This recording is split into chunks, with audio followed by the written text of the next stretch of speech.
अस्सलाम वालेकुम students, welcome to my YouTube channel. This is Mohammad Faisal Maqbool. आज हम जो लेक्चर जो है वो स्टार्ट करने जा रहे हैं वो एंजाइम का लेक्चर 2 है। प्रीवियस लेक्चर के अंदर हमने कुछ पढ़ा था, आपके पास डेफिनेशंस वगैरह जो बेसिक कॉन्सेप्ट्स हैं मेटाबॉलिज्म के, उनको हम लोगों ने डिस्कस किया था। आज जो हम लोग डिस्कस करने लगे हैं वो हमारे पास है कोफैक्टर और उससे आगे टाइप्स उसकी, और उसके अलावा जो है डिफरेंट टर्म्स हैं, डिफरेंट कॉन्सेप्ट्स हैं जो कि आप लोगों के साथ इंशाल्लाह शेयर किए जाएँगे। हमारे पास जो है वो सबसे पहले के कोफैक्टर जो है वो उसको एक बार दोबारा अगर हम रिकॉल कर लें तो कोफैक्टर क्या था?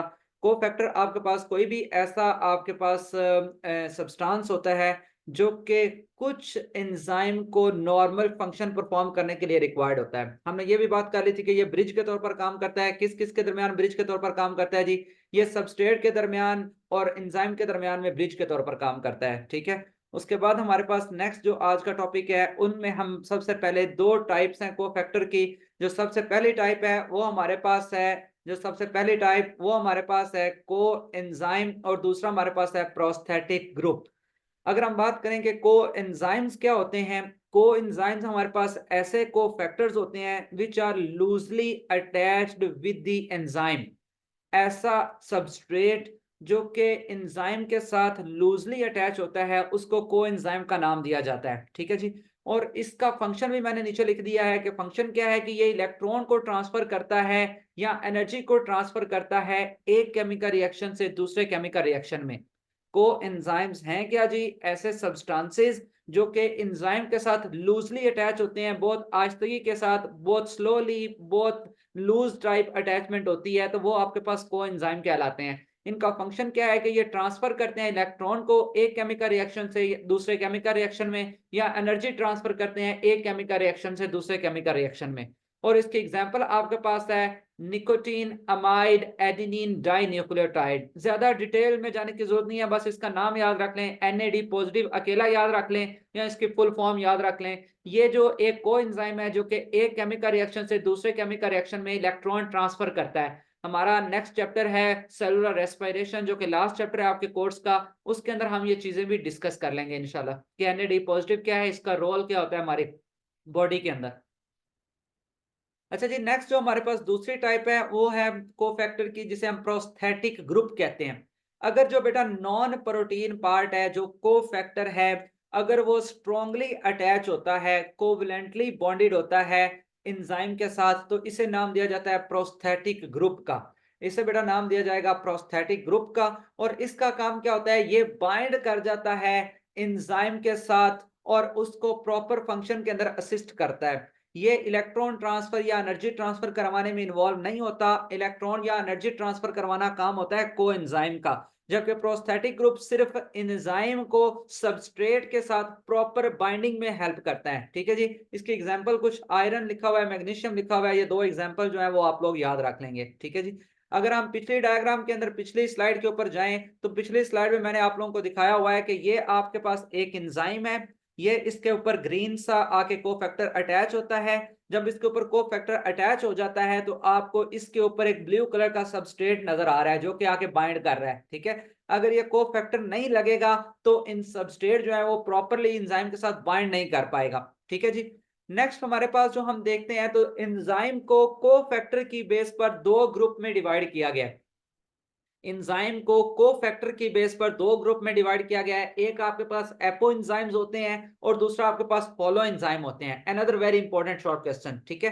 एपो एंजाइम्स क्या होते हैं और होलो एंजाइम्स क्या होते हैं? Another very important short question जो कि आपके एग्जाम के अंदर पूछा जा सकता है। उसमें जो सबसे पहला एपो एंजाइम, ऐसा एंजाइम जिसके साथ कोफैक्टर अटैच ना हो। ऐसा एंजाइम जिसके साथ कोफैक्टर अटैच ना हो, वो आपके पास एपो एंजाइम कहलाता है, ठीक है जी। देखें स्टूडेंट्स के, एक एंजाइम है जिसके प्रॉपर काम करने के लिए कोफैक्टर चाहिए। अगर कोफैक्टर होगा तो वो काम करेगा, कोफैक्टर नहीं है तो वो काम नहीं करेगा, ठीक है। तो ऐसा एंजाइम जिसको कोफैक्टर चाहिए काम करने के लिए, लेकिन कोफैक्टर उसके साथ अटैच नहीं है, उसके पास कोफैक्टर नहीं है, ऐसे एंजाइम को जिसके साथ उसका कोफैक्टर मौजूद ना हो, एपो एंजाइम कहते हैं। और इसकी एग्जांपल आपके पास जो है, ये जो एपो एंजाइम होते हैं ये इनएक्टिव रहते हैं, ये कभी भी एक्टिव नहीं होते। जैसे ये इस डायग्राम के अंदर देखें, ये जो आपके पास रेड टाइप की है, इस डायग्राम के अंदर इसके साथ कोफैक्टर अटैच नहीं है। ये वाले जो डायग्राम है, इस डायग्राम में इसके साथ कोफैक्टर अटैच नहीं है। तो अगर एंजाइम के साथ कोफैक्टर अटैच ना हो तो नीचे लिखा हुआ है एपो एंजाइम कहते हैं। ऐसे एंजाइम को एपो एंजाइम कहते हैं और ये इनएक्टिव होता है। और उसके बाद आपके पास होलो एंजाइम इसके बिल्कुल उलट है। होलो एंजाइम आपके पास ऐसा एंजाइम होता है जिसके साथ उसका सबस्ट्रेट अटैच हो। ऐसा एंजाइम जिसके साथ उसका सबस्ट्रेट नहीं, उसका कोफैक्टर अटैच हो। ऐसा एंजाइम जिसके साथ उसका कोफैक्टर या प्रोस्थेटिक ग्रुप अटैच हो, ऐसे एंजाइम को होलो एंजाइम कहते हैं। जैसे ये नीचे डायग्राम देखें तो ये रेड वाले एंजाइम के साथ जो पहले एपो था, अब इसके साथ कोफैक्टर अटैच हो गया है। तो जब कोफैक्टर अटैच हो गया तो इस डायग्राम में देखिए नीचे लिखा हुआ है हेलो एंजाइम। तो जब भी किसी एंजाइम के साथ उसका कोफैक्टर अटैच हो जाए, ऐसे एंजाइम को कहते हैं हेलो एंजाइम। और ये आपके पास एक्टिव फॉर्म है। ये आपके पास बेटा एक्टिव फॉर्म है। पेपर में क्वेश्चन पूछा जा सकता है कि एपो एंजाइम एक्टिव क्यों नहीं होता और होलो एंजाइम एक्टिव क्यों होता है। क्योंकि एपो एंजाइम के साथ उसका कोफैक्टर अटैच नहीं होता, तो इसी वजह से वो एक्टिव नहीं होता। और होलो एंजाइम में कोफैक्टर अटैच होता है तो वो आपके पास एक्टिव फॉर्म में एग्जिस्ट करता है। नेक्स्ट बेटा हमारे पास जो है दो टाइप के और एंजाइम है on the basis of their function. कुछ एंजाइम होते हैं बेटा जो इंट्रा सेलुलर एंजाइम होते हैं और कुछ एंजाइम होते हैं जो बेटा एक्स्ट्रा सेलुलर होते हैं। मैंने आप लोगों को बताया हुआ है कि इंट्रा का मतलब होता है इनसाइड, सेलुलर का मतलब होता है सेल। ठीक है जी। इंट्रा का मतलब होता है इनसाइड और सेलुलर का मतलब होता है सेल। और ऐसा एंजाइम, इंट्रा सेलुलर से मुराद बेटा ये है कि ऐसा एंजाइम जो सेल के अंदर जाके काम करता है, जो सेल के अंदर रहकर काम करता है, ऐसे एंजाइम को हम कहते हैं इंट्रासेलुलर। ठीक है जी। और ज्यादातर एंजाइम इंट्रासेलुलर ही होते हैं। जैसे यहाँ लिखा हुआ है enzyme that work inside the cell are called intracellular, और ज्यादातर एंजाइम इंट्रासेलुलर होते हैं, ये लिखा हुआ है। थर्ड पॉइंट मैंने एग्जांपल दी हुई है कि हमारी बॉडी के अंदर एक केमिकल रिएक्शन होता है जिसे कहते हैं ग्लाइकोलिसिस। ठीक है। हमारी बॉडी में एक केमिकल रिएक्शन होता है जिसे कहते हैं ग्लाइकोलिसिस। ग्लाइकोलिसिस में होता क्या है, ग्लूकोज को तोड़ा जाता है, ग्लूकोज को ब्रेक किया जाता है। तो ग्लूकोज के ब्रेक होने का प्रोसेस ग्लाइकोलिसिस कहलाता है और ये प्रोसेस सेल के अंदर होता है, साइटोप्लाज्म में। ये मैंने नेक्स्ट एक डायग्राम ऐड की हुई है, ये आप लोगों के पास, ये आपके पास सारे का सारा एक एनिमल सेल है, एक लेट्स सपोज ह्यूमन सेल है। इसके आप देखें तो ये जो शेडेड एरिया है अंदर की तरफ, ये जो लाइट लाइट कलर में आपको नजर आ रहा है, ये इसका साइटोप्लाज्म कहलाता है। ये इसका न्यूक्लियस है और ये एक ऑर्गेनेली होती है जिसे हम माइटोकॉन्ड्रिया कहते हैं।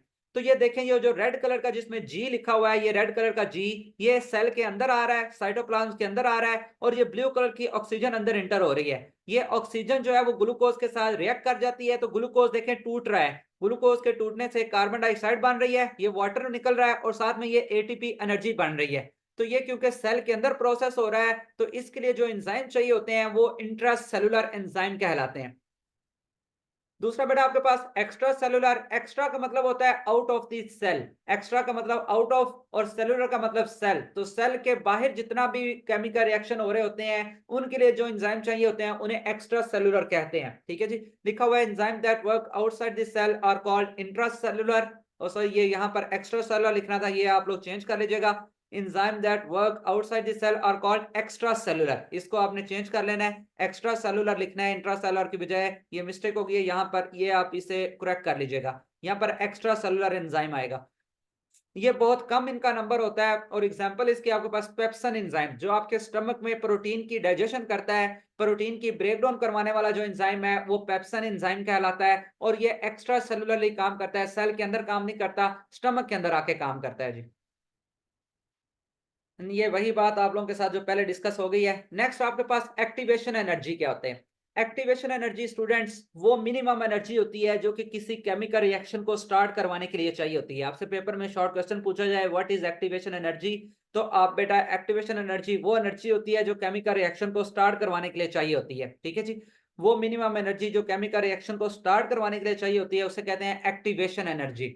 एक्टिवेशन एनर्जी बेटा आपके पास एंजाइम क्या काम करते हैं, एंजाइम एक्टिवेशन एनर्जी को डिक्रीज कर देते हैं। एंजाइम बेटा एक्टिवेशन एनर्जी को डिक्रीज कर देते हैं। जैसे इस ग्राफ के अंदर देखें तो आपके पास ये जो रेड वाली कर्व है, ये जो ऊपर रेड वाली कर्व है, ये वो वाली कर्व है ऐसा केमिकल रिएक्शन जिसके अंदर एंजाइम यूज नहीं हो रहे। ये जो आपके पास रेड कलर जहां मैंने ये रखा हुआ है रेड कलर का पॉइंटर, तो ये वो वाली कर्व है जो कि उस वक्त के केमिकल रिएक्शन को दिखा रही है जिसमें जिसमें एंजाइम यूज नहीं हो रहे। ये मेरे स्टूडेंट वो वाले कर्व है जिसमें एंजाइम यूज नहीं हो रहे। लेकिन जब हम एंजाइम यूज करते हैं तो ये एक्टिवेशन एनर्जी देखें, ये ब्लू कर्व में कम हो गई है। ये यहाँ पर लिखा हुआ है कि ये वाली आपके पास यहाँ पर एंजाइम यूज नहीं हो रहे, जबकि यहाँ पर बेटा एंजाइम यूज हो रहे हैं। तो एंजाइम क्या करते हैं, केमिकल रिएक्शन के लिए जो एनर्जी चाहिए उसको कम कर देते हैं, उसकी लेवल को, एनर्जी लेवल को कम कर देते हैं। एक्टिवेशन एनर्जी बेटा याद रखनी है, यहाँ देख लें, इसको रीड भी कर लें। All chemical reaction require activation energy. It is defined as the minimum energy required to start a chemical reaction. The need for activation energy act as a barrier. यानी कि जितनी देर तक एक्टिवेशन एनर्जी नहीं होगी chemical reaction start नहीं होगा। जितनी देर तक स्टूडेंट एक्टिवेशन एनर्जी नहीं होगी केमिकल रिएक्शन स्टार्ट नहीं होगा। और एंजाइम क्या काम करते हैं, इस एक्टिवेशन एनर्जी को कम कर देते हैं। एंजाइम क्या करेंगे स्टूडेंट्स की, इस एक्टिवेशन एनर्जी को कम कर देंगे, जैसे ये ग्राफ में बना हुआ है। तो पेपर में अगर ये शॉर्ट क्वेश्चन आता है तो आप लोगों ने साथ में ये डायग्राम भी बनानी है बिल्कुल इसी तरह के, और दिखाना है कि एंजाइम एक्टिवेशन एनर्जी को कम करते हैं। अब स्टूडेंट इंपॉर्टेंट बात यह है कि ये तो बात ठीक है कि एंजाइम एक्टिवेशन एनर्जी को कम करते हैं, वो एनर्जी जो किसी केमिकल रिएक्शन को स्टार्ट करवाने के लिए चाहिए वो उसे एंजाइम कम करते हैं। लेकिन कैसे करते हैं, ये बहुत इंपॉर्टेंट शॉर्ट क्वेश्चन है कि एंजाइम कैसे एक्टिवेशन एनर्जी को कम करेंगे। तो 3 पॉइंट बेटा याद रखने हैं। पहला कि ये सबस्ट्रेट की जो शेप होती है उसको चेंज कर देते हैं। अल्टर का मतलब होता है चेंज करना।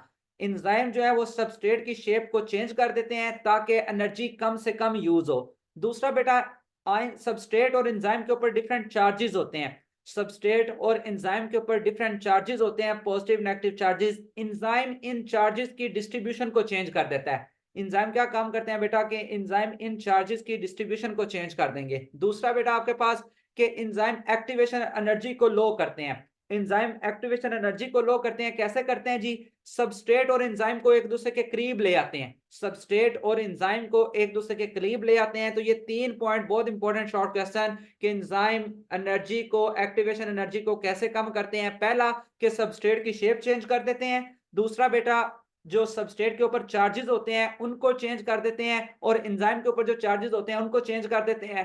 तीसरा बेटा कि आपके पास जो सबस्ट्रेट है उसको क्लोज ले आते हैं एंजाइम के, ताकि जल्दी केमिकल रिएक्शन स्टार्ट हो सके। तो लास्ट जो हमारे पास बेटा टॉपिक है कि कुछ कैरेक्टरिस्टिक्स हैं, आपको पता होना चाहिए कि कुछ फीचर कौन कौन से हैं, कुछ इंपॉर्टेंट पॉइंट कौन कौन से हैं एंजाइम के स्ट्रक्चर से रिलेटेड। तो बेटा पहला, तमाम एंजाइम प्रोटीन होते हैं। ग्लोबुलर प्रोटीन बेटा, ग्लोबुलर का मतलब होता है जो पानी में हल होने वाली हो। ग्लोबुलर प्रोटीन ऐसी प्रोटीन होती है जो पानी के अंदर हल हो जाए, पानी के अंदर डिसॉल्व हो जाए। और ये दूसरा एंजाइम की क्या प्रॉपर्टी है कि ये रेट ऑफ रिएक्शन को स्पीड अप करते हैं, लेकिन अपना स्ट्रक्चर चेंज नहीं करते, बीइंग यूज्ड अप, अपना स्ट्रक्चर चेंज नहीं करते। तीसरा बेटा पॉइंट है, स्मॉल अमाउंट में एंजाइम रिक्वायर्ड होते हैं। किसी भी केमिकल रिएक्शन को करवाने के लिए एंजाइम की स्मॉल क्वांटिटी रिक्वायर्ड होती है, आपको ज्यादा क्वांटिटी नहीं चाहिए होती। फिर बेटा एंजाइम जो है वो वेरी स्पेसिफिक होते हैं। एक खास किस्म का एंजाइम एक खास किस्म के सबस्ट्रेट के ऊपर काम करेगा। एक एंजाइम एक केमिकल रिएक्शन को करवाएगा, एक एंजाइम किसी दूसरे केमिकल रिएक्शन को नहीं करवा सकता। नेक्स्ट बेटा पॉइंट है कि कुछ एंजाइम होते हैं जिनके लिए प्रॉपर काम करने के लिए कोफैक्टर चाहिए। और लास्ट पॉइंट के एंजाइम एक्टिवेशन एनर्जी को लो करते हैं। मेरा बेटा ये सारे पॉइंट आप लोगों ने पीछे पढ़ लिए हैं, यहाँ पर सिर्फ हमने उसकी 1-1 हेडिंग लिख दी है ताकि आप लोगों से कोई भी पूछ ले कि करैक्टरिस्टिक कौन कौन से एंजाइम के, तो आप बहुत क्लियरली जो है वो आप इसको आंसर कर सकें। स्टूडेंट्स ये था हमारा आज का लेक्चर। अगर आप लोगों का कोई भी कंफ्यूजन है, कोई भी प्रॉब्लम है, कोई भी चीज आप पूछना चाहते हैं, कोई भी चीज आप लोगों को समझ नहीं आई, तो कमेंट्स के अंदर जो है वो आप लोग पूछ लें। हमारे चैनल को सब्सक्राइब करें, लाइक करें, शेयर करें, ताकि मैक्सिमम लोगों तक जो है ये फ्री नॉलेज जो है वो पहुंच सके और हर एक पर्सन जो है वो इससे मैक्सिमम जो है वो एडवांटेज गेन कर सके। थैंक यू वेरी मच, जज़ाकल्लाह खैर फॉर योर कोऑपरेशन।